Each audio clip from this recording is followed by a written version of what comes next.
sau va fi mijlocaș ofensiv, a evoluat mai avansat decât a făcut-o în primul meci cu Steaua atunci când a fost utilizat în fața apărării. Da, atunci a fost o formulă puțin kamikaze așa a lui Vasile Miriuță, pentru că Steaua a dominat prima repriză și a avut câteva ocazii mari în afară de deschiderea scorului.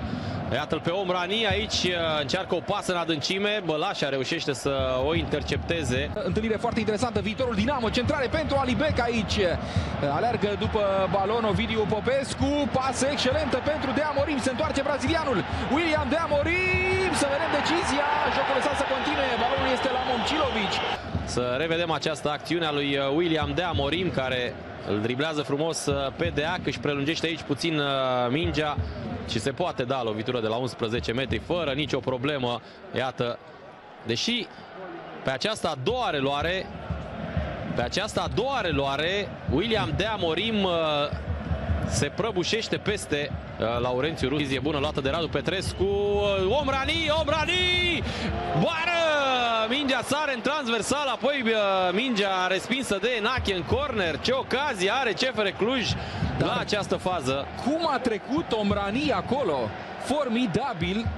Priviți această preluare, modul în care îl depășește pe Marco Momcilovic, extrem de spectaculos, iar Enache respinge din fața lui Păun. Superbă această trecere a lui Abdel Omrani. A pus acolo piciorul. Popescu, excelent această pasă între linii pentru Boldrin. Îl are pe William De Amorim. Boldrin ezită, Boldrin are mingea pe stângul, trage întors, respinge Mincă. Și este lovitură de colț. A ezitat prea mult Fernando Boldrin. Inițial a vrut să-i paseze lui Alibec, apoi a apărut William De Amorim ca soluție. Și în cele din urmă, după ce i s-au închis toate aceste variante, s-a hotărât să tragă.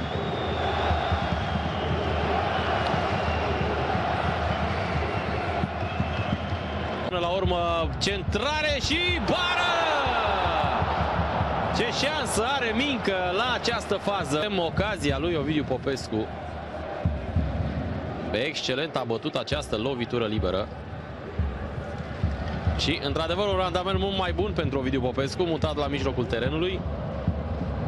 A fost și o deviere a lui Nascimento, am văzut. Ocazie mare ratată de ai lui Ovidiu Popescu, bate din nou cornerul, caută pe Bălașa. Mingea este respinsă. Pintili la recuperare, centrare pentru Tamaș. Momcilovic acum așează balonul pentru Enache, mai departe la Ovidiu Popescu pe jos și este ratare incredibilă. Florin Tănase își trece în contratarea campionatului din punctul meu de vedere. Florin Tănase dintr-un metru trimite peste poartă, este consolat de Alibec, omul care rata un penalti runda precedentă. Este o ocazie incredibilă, n-a fost offside la Florin Tănase. Priviți cum trimite peste poartă. E genul de situație din care, așa cum se spune, e mai greu să ratezi decât să marchezi. E incredibil. Pintili ține bine de minge, îi trimite lui Tănase. Alibec accelerează pe lângă Larie, intră în careu. Alibec pe lângă poartă, șutul lui Denis.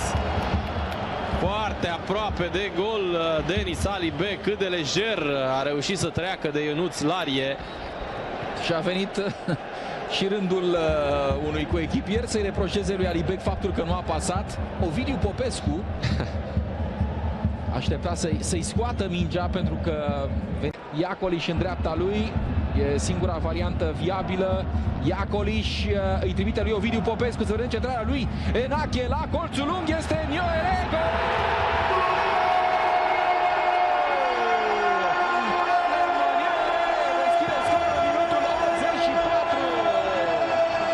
Asta înseamnă să ai calitate, asta înseamnă să fii un atacant veritabil. Ce execuție sigură a lui Harlem Nioere, care lovește în plin mingea cu latul. Nu s-a hazardat, Nioere a dat de unde vine.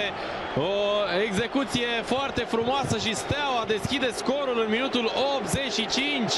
Centrare perfectă a lui Enache, un paravan făcut de Florin Tănase pentru Harlem Nioere, care îndeasă mingea în plasa porții lui Mincă. În fine, o acțiune foarte frumoasă, o acțiune legată a Stelei, iar Harlem Nioere își arată calitatea L-am văzut motivat la fiecare meci în tricoul Stelei pe Harlem Gnoiere și până la urmă, iată, reușește să scrie un gol care poate valora foarte, foarte mult, pentru că acum punctele sunt puncte, nu mai sunt jumătăți. Al treilea gol marcat de Gnoiere după transferul la Steaua. Primul a fost, sunt 3 minute de prelungire, Ovidiu Popescu, gol!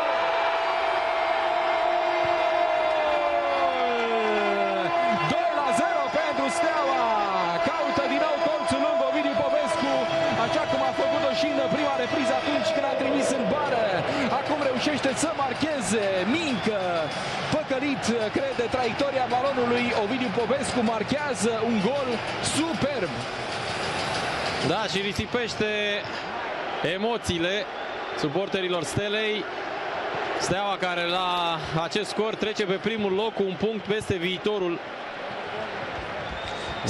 Seamănă, iartă-mă, Ionuț, seamănă mult golul acesta primit de Mincă cu golul încasat de Astra la Genk, cu golul încasat de Silviu Lung.